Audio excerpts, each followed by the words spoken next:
नमस्कार, BRG news room में आप सभी का स्वागत है। आइए देखते हैं क्या हुआ शहर में 7 बजे तक। शनिदेव महाराज की जन्म जयंती के अवसर पर शहर के अकोटा डांडिया बाजार स्थित शनिदेव मंदिर पर भक्तों की ओर से पूजा अर्चना की गई।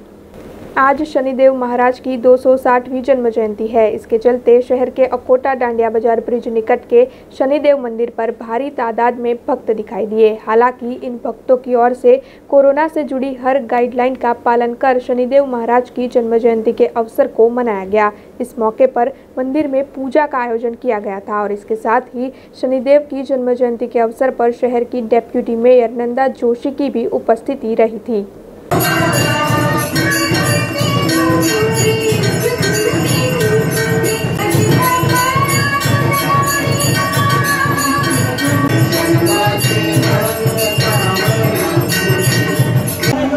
चलो दर्शन करने बाहर निकल जाओ,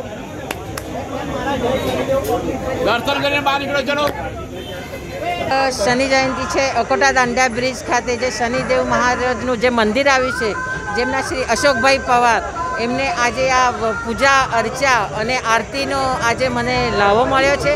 હું આજે આ શનિ મંદિરમાં આવી છું। હું એટલી જ કહી કે નીલાંજન સમાભાસમ રવિપુત્રય મહાગ્રજમ છાયા માર્તંડ સંભૂતમ તમ નમામિ શનિશ્ચરમ। બધા જ નગરજનોને આ શનિ જયંતીની ખૂબ ખૂબ શુભેચ્છાઓ। આ કોરોનાનો જે મહાકાળ ચાલી રહ્યો છે એમાંથી સૌને સુખ શાંતિ અર્પે એ આજના દિવસે હું શનિદેવને પ્રાર્થના કરું છું। નીલાંજનમ સમાભાસમ રવિપુત્રમ યમાગ્રજમ છાયા માર્તંડ સંભૂતમ તન્નમામિ શનિશ્વરમ। શનિ શબ્દનો અર્થ થાય છે શને ચરતી ઇતિ શનિશ્ચરા, મંદ ગતિથી ચાલે પણ જીવ માત્રને વિજય અપાવે। અને એનું આજે વિશેષ પર્વણી છે। શમ એટલે શાંતિ, સમ એટલે સાહસ અને સમ એટલે સમૃદ્ધિ। દરેક પ્રકારની સમૃદ્ધિ જોઈતી હોય તો નવગ્રહ પ્રધાન શનિ ભગવાન છે। એમની પૂજા કરવાથી દરેક દેવોની અને દરેક નવગ્રહોની પૂજાનું ફળ મળે છે। વિશેષ એના પર ભગવાન કૃષ્ણની અને મહાદેવજીની કૃપા થઈ જાય છે। એટલા માટે આજનો બહુ મોટો દિવસ છે, શનિ જયંતિ મહોત્સવ છે। ભગવાનને એક જ પ્રાર્થના છે કે જે અમે અત્યાર સુધીમાં લગભગ અમને આ 20-25 વર્ષ થઈ ગયા છે આ શનિ જયંતિ ઉજવણીમાં। અને પૂર્વ કાઉન્સિલર અમારા શ્રી અશોકભાઈ પવાર એ હમણાં અહીંયા ઘણું સુંદર આયોજન કર્યું છે। આજનું તો ખરું જ, પણ દર શનિવારે અન્નદાનનું મહત્ત્વ છે, ત્યાર પછી અનેક પ્રકારના પ્રોગ્રામ થાય છે અને વિશેષ મહત્ત્વ એક જ છે। અને ભગવાનને એક જ પ્રાર્થના છે કે વૈશ્વિક મહામારી કોરોના એ વહેલી તકે જતી રહે, દરેક જીવ માત્ર સુખી થઈ જાય, કલ્યાણ થાય અને ભગવાન શનિ મહારાજ દરેક પર કૃપા દ્રષ્ટિ રાખે ને વર્ષે બાસ અને આનંદ કરાવે। એ જ મંગલ ભાવનાની સાથે અસ્તુ ઇતિ। જય શનિદેવ। राज्य सरकार के ऐलान के बाद अब कल से डभोई स्थित कुबेर भंडारी मंदिर को खोला जाएगा। राज्य सरकार की ओर से 11 जून से सारे धार्मिक स्थलों को खोलने की इजाज़त दे दी गई है, जिसके चलते वडोदरा के करनाली स्थित कुबेर भंडारी मंदिर को कल से खोले जाने की बात बताई गई है। आपको बता दें कि कुबेरेश्वर ट्रस्ट की ओर से ये फैसला लिया गया है कि सुबह 7 बजे से शाम के 6:30 बजे तक मंदिर को भक्तों के लिए खुला रखा जाएगा। हालांकि मंदिर को खोला ज़रूर जा रहा है, लेकिन इसके साथ साथ सरकार की ओर से कोरोना से जुड़ी जो भी गाइडलाइंस दी गई है उसका पालन भी मंदिर में पूरी तरह से किया और करवाया जाएगा। इसके साथ ही सारे भक्तों को गाइडलाइंस के मुताबिक ही मंदिर में प्रवेश दिया जाएगा। हालांकि भक्तों को मंदिर में सिर्फ दर्शन करने की ही अनुमति है। इस मामले में मंदिर के व्यवस्थापक रश्मि पंड्या ने और ज्यादा जानकारी भी दी है। जय कुबेर भंडारी। कुबेर भंडारी ना तमाम भक्तों ने सहर्ष जणावता आनंद थाय छे के सरकारश्रीना आदेश मुजब धार्मिक स्थानों तारीख 11/6/2021 ने शुक्रवारથી खोलવાનો निर्णय करेलो છે। જે આદેશ અનુસાર કુબેર ભંડારી મંદિર અને કુબેર ટ્રસ્ટને લગતા બાકીના મંદિરો આવતીકાલે તારીખ 11/6/2021 ને શુક્રવારના રોજ સવારે 7 વાગ્યાથી સાંજના 6:30 વાગ્યા સુધી મંદિર ખુલ્લા મૂકવામાં આવશે। ભક્તોને ખાસ વિનંતી, ખૂબ જ સંયમ આપે રાખ્યો છે, ખૂબ જ ધીરજ રાખેલી છે, પણ આ વખતે ફક્ત દર્શન જ છે, એટલે સાથે શ્રીફળ, દૂધ, ચૂંદડી, સાડી, ધોતિયું કોઈ પણ વસ્તુ લાવવાની નથી, ફક્ત દર્શન જ છે। અને સોશિયલ ડિસ્ટન્સ જાળવવાનું રહેશે। સરકારશ્રીની ગાઈડલાઈન મુજબ માસ્ક ફરજિયાત પહેરવાનું રહેશે, હેન્ડ વોશ કરવાના રહેશે અને સોશિયલ ડિસ્ટન્સ રાખવાનું રહેશે। સાથે સાથે મંદિર પરિસરની અંદર કોઈ બેસવાનું નથી, દર્શન કરીને મંદિર પરિસર ખાલી જ કરી નાખવાનું છે, વધુ ભીડ થવા નથી દેવાની। સાથે કુબેર ભંડારીની ધર્મશાળા અને અન્નક્ષેત્ર પણ બંધ રાખવામાં આવ્યા છે। સમય આ નક્કી જ છે, આવતીકાલે 11/6/2021 શુક્રવારના રોજ સવારે 7 વાગ્યાથી સાંજના 6:30 વાગ્યા સુધી મંદિર ખુલ્લું મૂકવામાં આવ્યું છે। તમામ ભક્તો બીજા ભક્તોને પણ કહેજો, સોશિયલ મીડિયાથી બીજા લોકોને પણ જણાવજો, જે ભક્તો લગભગ 2 મહિનાથી દર્શનથી વંચિત છે એ લોકો દર્શન કરે।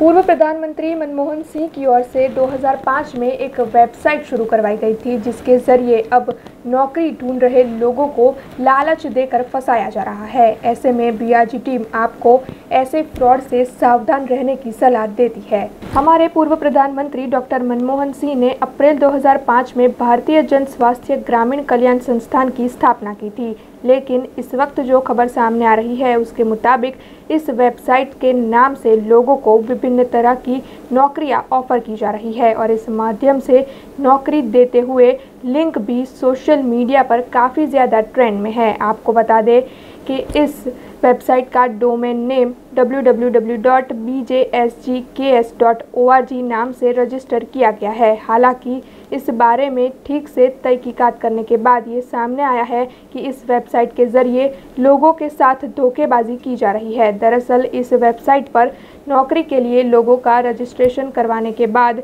लोगों से 1500 से 2000 रुपयों की वसूलात भी की जाती है। हालांकि अब इस मामले में तहकीकात के बाद सच सामने आया है, जिसके बाद ऐसे फ्रॉड से आप खुद को कैसे बचा सकते हैं, इस मामले में साइबर एक्सपर्ट मयूर भुसावड़कर ने और ज़्यादा जानकारी दी है। भारतीय जन कल्याण ग्रामीण स्वास्थ्य संस्थानના નામથી આ એક પોર્ટલ ચાલી રહ્યું છે અને એ પોર્ટલનો મુખ્ય હેતુ યુવાનોને ગવર્મેન્ટ જોબ આપવાનો છે। એ પોર્ટલની અંદર જ્યારે દાવો કરવામાં આવે છે કે પૂર્વ પ્રધાનમંત્રી જે મનમોહન સિંહ છે તેમણે ઇનોગ્રેશન કરેલું અને તે નામથી યુવાનોને એટ્રેક્ટ કરવામાં આવી રહ્યા છે। હવે ખરેખર જ્યારે આ વેબસાઇટનું 360 ડિગ્રી ટેકનિકલ એનાલિસિસ કર્યું ત્યારે સામે આવ્યું કે આ વેબસાઇટ પર જેટલા પણ દાવા કરવામાં આવ્યા છે તેટલા પાયાવિહોણા છે કે કોઈપણ પ્રકારનું આવો પોર્ટલનું 2005ની અંદર જે આપણા પૂર્વ પ્રધાનમંત્રી છે મનમોહન સિંહે તેમને ઉદ્ઘાટન કે એનું કોઈ આયોજન કર્યું નહોતું। નંબર 2 બીજો મુદ્દો કે જે ગવર્મેન્ટ વેબસાઇટ હોય છે તેનું જે પોર્ટલ છે તેનું extension .gov.in હોય છે, આમાં .org એક્સટેન્શન છે, એટલે જે દાવો ખોટો છે। નંબર 3 કે ગવર્મેન્ટની કોઈપણ જે ગાઈડલાઇન હોય છે કે જે રીતે ગવર્મેન્ટ નોકરીઓ મળે છે તેવી કોઈપણ ગાઈડલાઇનનું આના પર પાલન કરવામાં આવતું નથી। આવી જ વસ્તુ ગયા વર્ષે નવેમ્બર 2020માં સામે આવી હતી, તે વખતે 27,000 યુવાનો ફસાયા હતા। તો આપ તકી હું તમામ જનતાને જાગૃત કરવા માગું છું કે આનાથી ચેતવું જોઈએ અને આવી કોઈપણ માહિતી ગવર્મેન્ટ જોબ માટે તમારી સામે આવે તો તમારે એને એનાલિસિસ રિપોર્ટને આધારે ચેક કરવી જોઈએ। વત્તા જો તમને ન ખબર પડે ટેકનિકલ માહિતી તો માહિતી ખાતામાં જઈને તપાસ કરવી જોઈએ અને જો ફસાયા હોય તો સાયબર ક્રાઇમમાં તમારે કમ્પ્લેન આપવી જોઈએ। વત્તા 1552 જે national cyber crime portal number છે તેના પર પણ તમારે કમ્પ્લેન આપવી જોઈએ। वडोदरा एकेडमी एसोसिएशन की ओर से आज अकोटा की विधायक सीमा मोहिले को संपत्ति कर में राहत देने की मांग के साथ आवेदन पत्र दिया गया। पिछले 1-1.5 साल से चल रही कोरोना महामारी की वजह से कोचिंग क्लासेस के व्यवसाय को काफ़ी ज़्यादा दिक्कतों का सामना करना पड़ा है।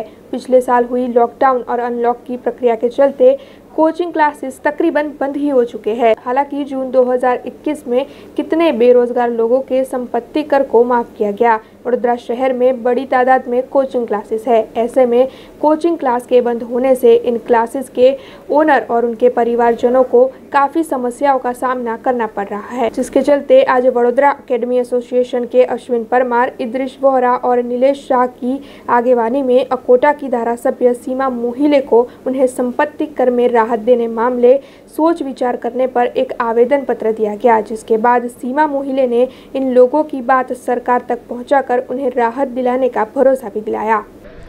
आज रोज अमे सीमाबेन मोहिले अमरा अकोटा विधानसभा धारासभ्य है, एमने रजूआत करवा आया है।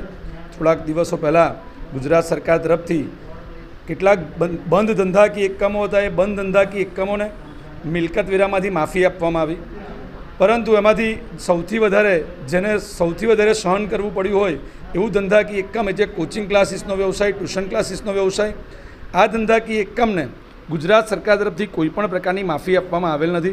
એટલે ગુજરાત સરકાર સુધી અવાજ પહોંચાડવા માટે આજરોજ અમે વડોદરા એકેડેમિક એસોસિએશનના કારોબારી સભ્યો અને અમારા જે સભાસદો છો તેઓ અમે અકોટાના ધારાસભ્ય શ્રીમતી સીમાબેન મોહિલને રજૂઆત કરવા આવ્યા કે આપ શ્રી સરકારમાં રજૂઆત કરો અને જલ્દીથી જલ્દી અમને પણ મિલકત વેરામાં માફી મળે અને જે અમારું લાઇટ બિલના જે યુનિટ્સ છે અને જે એકમો બીજા ધંધાકીય એકમો માટે ફિક્સ કર્યા છે જેમાં માફી આપવામાં આવી છે એવા જ અમારા ધંધાકીય એકમ કોચિંગ ક્લાસીસના વ્યવસાયને પણ માફી આપવામાં આવે એ અર્થે આજરોજ અમે બેનને એક આવેદનપત્ર આપ્યું છે અને રજૂઆત કરી છે.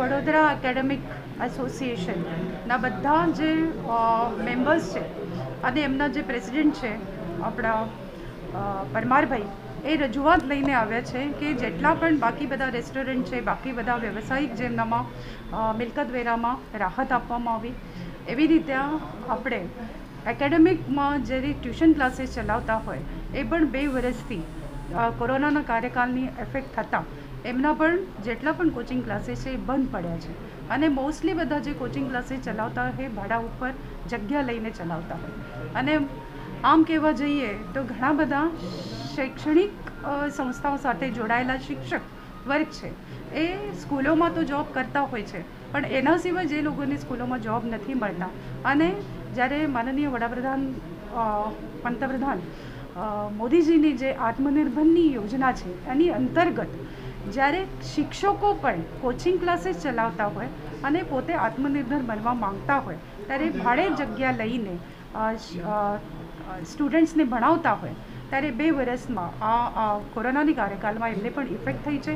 એમને પણ મિલકત વેરા અને આ બધું ભરવું પડે છે, લાઇટ બિલ ભરવું પડે છે અને આ વખતે જેટલા પણ ઓનલાઈન ક્લાસીસ વગેરે ચાલ્યા એનામાં બધા શિક્ષકો જોડે સ્ટુડન્ટ્સ પણ જોડાયા હતા. આ જે વેરામાં રાહત આપવામાં આવી છે એવી રીતે એકેડેમિક પોઝિશનમાં પણ જે ક્લાસીસ ચલાવતા હોય એમને પણ આ વિષયમાં રાહત સરકાર તરફથી આપવામાં આવે એનું આવેદનપત્ર મારી તરફ લઈને આવ્યા છે.